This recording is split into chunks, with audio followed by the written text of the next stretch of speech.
Global macro pulse में स्वागत है। आज हम बॉन्ड मार्केट की सच्चाई और जियोपॉलिटिकल हेडविंड्स के बीच एक अभूतपूर्व, जिसे हम कहते हैं पैराडाइम शिफ्ट, देख रहे हैं। जब ग्लोबल सिस्टम में तनाव अपने चरम पर होता है तो मार्केट के डीप स्ट्रक्चर में दरारें बहुत साफ दिखने लगती हैं। एग्जैक्टली और अगर स्क्रीन्स पर फ्लैश हो रहे हार्ड डेटा को देखा जाए तो बिना किसी सनसनी के मैं कहूंगा कि जो नंबर्स आज प्रिंट हो रहे हैं वो ऐतिहासिक हैं। बिल्कुल ऐतिहासिक है। हम एक ऐसे मोड़ पर खड़े हैं जहां इक्विटी मार्केट की उम्मीदें एक तरफ है और बॉन्ड मार्केट की गंभीर चेतावनियां बिल्कुल दूसरी तरफ। हाँ, और मेरा मतलब सिर्फ न्यूज हेडलाइन से नहीं है, मेरा मतलब सीधे चार्ट्स के प्राइस एक्शन से है। WTI क्रूड ऑयल में 40% की इंट्राडे वॉलेटिलिटी। 40% एक दिन में? जी, $119.5 प्रति बैरल का टॉप छूने के बाद अचानक से क्रैश। ये कोई नॉर्मल फ्लक्चुएशन नहीं है। बिल्कुल नहीं। ये वॉल्यूम और प्राइस एक्शन का एक बहुत ही डरावना खेल है। ये बता रहा है कि मार्केट पार्टिसिपेंट्स के बीच भारी कंफ्यूजन है और लिक्विडिटी बहुत तेजी से शिफ्ट हो रही है। और इस कंफ्यूजन को गहराई से समझने के लिए हमें थोड़ा मैक्रो लेवल पे पीछे हटना होगा। मिडिल ईस्ट में चल रहे तनाव को एक सिस्टमिक रिस्क के नजरिए से देखना होगा। सिस्टमिक रिस्क तो है, लेकिन एक सेकंड, मुझे वॉशिंगटन डीसी से आ रहे बयानों का संदर्भ देने दीजिए। हमारे भारतीय समय अनुसार देर रात राष्ट्रपति ट्रम्प ने स्पष्ट रूप से कहा कि युद्ध लगभग समाप्त हो गया है। राइट। लेकिन उसी सांस में उन्होंने हॉर्मुज़ जल डमरू मध्य को कंट्रोल करने की योजना का भी जिक्र किया, जो कि दुनिया के तेल व्यापार का सबसे क्रिटिकल चोक पॉइंट है। हाँ।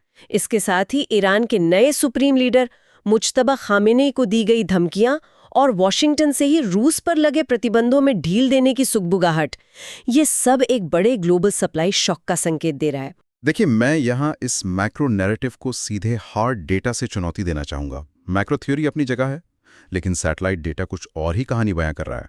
तो डेटा असल में क्या कह रहा है? हेडलाइंस चाहे जो दावा करें, जो रियल टाइम सैटेलाइट ट्रैकिंग हमारे सामने है उसके अनुसार ईरान अभी भी हॉर्मुज़ जलडमरू मध्य से भारी मात्रा में तेल निकाल रहा है। मतलब सप्लाई अभी रुकी नहीं है? बिल्कुल नहीं रुकी है। और आप लंदन और फ्रैंकफर्ट टाइम के अनुसार हुई G7 देशों के अधिकारियों की बैठक देखिए। हाँ, उन्होंने रिजर्व्स पर बात की थी। एग्जैक्टली। उन्होंने अपना स्ट्रेटेजिक पेट्रोलियम रिजर्व यानी SPR जारी न करने पर सहमति जताई है। अब लॉजिक लगाइए, अगर सच में ग्लोबल सप्लाई को इतना बड़ा खतरा होता तो क्या G7 अपने रिजर्व को रोक कर बैठता? बिल्कुल नहीं बैठता। लेकिन जो बड़े उपभोक्ता देश संकट में रिजर्व रोकते हैं तो मार्केट के मनोविज्ञान में एक रिस्क प्रीमियम जुड़ जाता है। मार्केट पहले सप्लाई शॉक की आशंका को खरीदता है, सवाल बाद में पूछता है। और यहीं पर सबसे बड़ा वॉल्यूम डाइवर्जेंस देखने को मिलता है। कीमत तो ऊपर जा रही थी, लेकिन बड़े इन्वेस्टर्स उस बढ़ती कीमत पर माल बेच रहे थे, मुनाफा वसूली कर रहे थे। हाँ, अगर G7 रिजर्व्स जारी नहीं कर रहा है और युद्ध का नैरेटिव इतना हावी है तो WTI क्रूड $119.5 से क्रैश होकर $81.7 तक कैसे आ गया? और अंततः $85.15 पर बंद हुआ। राइट। मार्केट राजनेताओं की धमकियों पर दांव नहीं लगा रहा है। स्मार्ट मनी और एल्गोरिदम्स सप्लाई के असली सैटेलाइट डेटा को देख रहे हैं। डेटा कह रहा है कि तेल का फ्लो जारी है और इसलिए वो $119 का प्राइस एक्शन पूरी तरह से कोलैप्स कर गया। स्मार्ट मनी हमेशा शोर शराबे से दूर असली फ्लो को ट्रैक करती है। बिल्कुल। लेकिन ऑयल मार्केट में जो डर है वो शायद क्रूड के डेटा में न टिक पाए, पर एक जगह है जहां डर बिल्कुल असली है, और वो है आज का मैक्रो डेटा शॉक, हमारा लेबर मार्केट। सही कहा। भारतीय समय अनुसार शाम 7 बजे यानी न्यूयॉर्क समय सुबह 8:30 बजे जो अमेरिकी नॉन फॉर्म पेरोल डेटा आया है, NFP डेटा। जी, NFP, वो एक क्रूर हकीकत दिखाता है। पूरे 92,000 नौकरियों का सीधा नुकसान हुआ है। जहां मार्केट ग्रोथ की उम्मीद कर रहा था, वहां हमें इतना बड़ा नेगेटिव प्रिंट मिला है। और बेरोजगारी दर भी बढ़ गई है, उछलकर 4.4% तक पहुंच गई है। और एक क्वांट एनालिस्ट के रूप में जो बात मुझे सबसे ज्यादा परेशान करती है वो है रिवीजन। पिछले महीनों का डेटा। एग्जैक्टली। पिछले 2 महीनों के डेटा में 69,000 नौकरियों की कटौती की गई है। मतलब जो तस्वीर हमें मजबूत दिखाई गई थी वो सिर्फ एक भ्रम था। रियल इकोनॉमी बहुत पहले से सिकुड़ रही थी। और इस डेटा के आते ही बॉन्ड मार्केट का रिएक्शन तो देखने लायक था। 10 वर्षीय ट्रेजरी यील्ड 4.100% पर है और 2 वर्षीय ट्रेजरी यील्ड 3.550% पर ट्रेड कर रही है। यील्ड कर्व का ये स्ट्रक्चर लिक्विडिटी साइकिल के अंत का सबसे स्पष्ट संकेत है। इसे मैक्रो की भाषा में फिस्कल डोमिनेंस का योग कहा जाता है। फेडरल रिजर्व अब पूरी तरह से फंस गया है। क्लासिक स्टैगफ्लेशन के जाल में। बिल्कुल। एक तरफ इकोनॉमी रुक गई है, 92,000 नौकरियां जा चुकी हैं, और दूसरी तरफ जिद्दी महंगाई का डर लगातार बना हुआ है, जो क्रूड ऑयल और सप्लाई चेन के झटकों से आ रहा है। ये एक ऐसा ट्रैप है जहां सेंट्रल बैंक के पास कोई आसान रास्ता नहीं है। कोई रास्ता नहीं है। अगर वे दरें घटाते हैं तो सिस्टम में लिक्विडिटी आएगी और महंगाई बढ़ेगी, और अगर दरें ऊंची रखते हैं तो लेबर मार्केट पूरी तरह क्रैश हो जाएगा। और यही दुविधा क्लीवलैंड फेड की हैमाक और सैन फ्रांसिस्को फेड की डेली के हालिया बयानों में साफ दिखती है।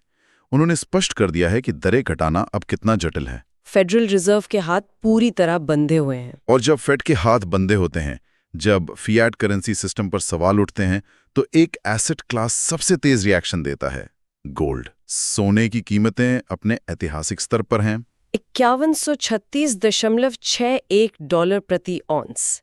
ये कोई आम तेजी नहीं है, ये ग्लोबल फाइनेंस में अविश्वास का बैरोमीटर है।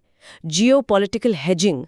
कैपिटल सोने की तरफ भाग रही है। हाँ, लेकिन इसमें जो सबसे ज्यादा ध्यान देने वाली बात है वो है सेंट्रल बैंकों के व्यवहार में आया अभूतपूर्व डाइवर्जेंस। चीन और पोलैंड का डेटा जो बिल्कुल विपरीत दिशाओं में जा रहे हैं। जी, एक तरफ चीन का पीपल्स बैंक PBOC लगातार 16वें महीने सोना खरीद रहा है।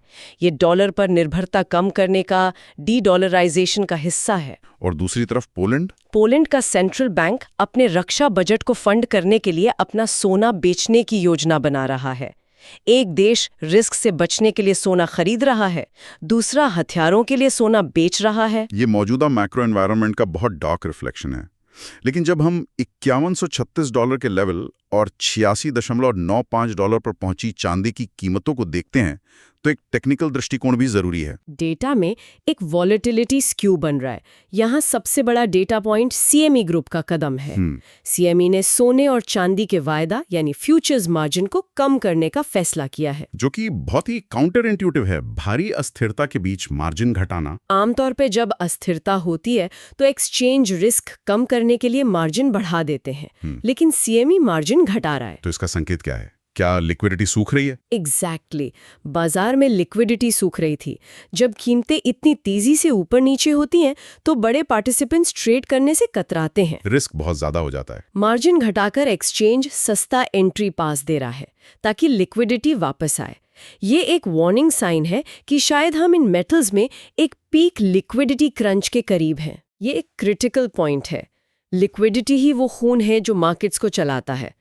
अब अगर हम अपना फोकस वेस्टर्न मार्केट से हटाकर एशिया की तरफ करें, चीन और हांगकांग की तरफ। हाँ, हमारे भारतीय समयानुसार जो नेशनल पीपल्स कांग्रेस NPC की बैठक हुई है बीजिंग में, उसके आंकड़े बहुत अहम हैं। 2026 के लिए 4.5 से 5% की GDP ग्रोथ और 2% का CPI लक्ष्य। ग्लोबल स्लोडाउन में 5% का टारगेट बहुत आक्रामक है, और इसके पीछे है PBOC का 500 अरब युआन के बॉन्ड की खरीद का फैसला। ये सीधा क्वांटिटेटिव ईजिंग है, सिस्टम में पैसा डालना ताकि इकोनॉमी को रफ्तार मिले। लेकिन मैक्रो नजरिए से जो ट्रेंड ज्यादा अहम है वो है डीग्लोबलाइजेशन। टेंसेंट और अलीबाबा जैसी चीनी टेक कंपनियां अब अमेरिकी चिप सप्लायर से दूर जा रही हैं और आक्रामक रूप से घरेलू चिप सप्लायर्स की ओर रुख कर रही हैं। ये सिर्फ सप्लाई चेन एडजस्टमेंट नहीं है, ये ग्लोबल टेक इकोसिस्टम का बटना है, एक टेक कोल्ड वॉर जो अब हकीकत है। और स्मार्ट मनी इसे देख रही है। हांगकांग मार्केट यानी हैंग सेंग का हार्ड डेटा देखिए। साउथबाउंड फंड्स का फ्लो। जी, मुख्य भूमि चीन से हांगकांग आने वाले साउथबाउंड फंड्स ने 37.21 अरब हांगकांग डॉलर की रिकॉर्ड तोड़ नेट खरीदारी की है। इतिहास में एक दिन का सबसे बड़ा नेट इनफ्लो। ये कोई सामान्य दिन नहीं है, ये एक स्ट्रक्चरल कैपिटल रोटेशन है। वेस्टर्न मार्केट्स के महंगे वैल्यूएशंस और स्टैग्नेशन के डर से कैपिटल भाग रहा है और एशिया के सस्ते मार्केट्स में शरण ले रहा है। तो इस पूरी चर्चा को अगर हम पोर्टफोलियो के नजरिए से देखें, इन्वेस्टर्स को क्या करना चाहिए? मैक्रो व्यू से सबसे बड़ी प्राथमिकता पोर्टफोलियो को स्टैगफ्लेशन से बचाने की होनी चाहिए। और डेटा के नजरिए से सलाह एकदम कुंद होगी। इमोशंस को बाहर रखना होगा। पहली बात, न्यूज हेडलाइंस पर ट्रेड करना बंद करें, क्योंकि नैरेटिव और हार्ड डेटा में बहुत बड़ा अंतर है। वायदा बाजार से दूर रहें। बिल्कुल। वर्तमान अस्थिरता में फंसने से पूरी तरह बचें। 40% का इंट्राडे स्विंग किसी भी रिटेल पोर्टफोलियो को मिनटों में साफ कर सकता है। सिर्फ हार्ड डेटा को अपना गाइड बनने दें। ये बहुत प्रैक्टिकल है। मैक्रोव्यू दिशा दिखाता है, लेकिन डेटा हमें बचाता है। अब समाप्त करने से पहले श्रोताओं के लिए एक गहरा विचार छोड़ना चाहूंगी। जी बताइए। अगर मिडिल ईस्ट का तेल सप्लाई चेन स्थायी रूप से बदल जाता है और भारत जैसे बड़े देश जो इस वक्त 7 से 8 सप्ताह का क्रूड बफर लेके चल रहे हैं, राइट। अगर वे अपनी ऊर्जा सुरक्षा के लिए पारंपरिक डॉलर सिस्टम से बाहर निकलकर अपनी खुद की करेंसी या किसी ऑल्टरनेटिव करेंसी में तेल का सेटलमेंट करने लगें, तो ग्लोबल रिजर्व करेंसी के रूप में अमेरिकी डॉलर के प्रभुत्व का क्या होगा?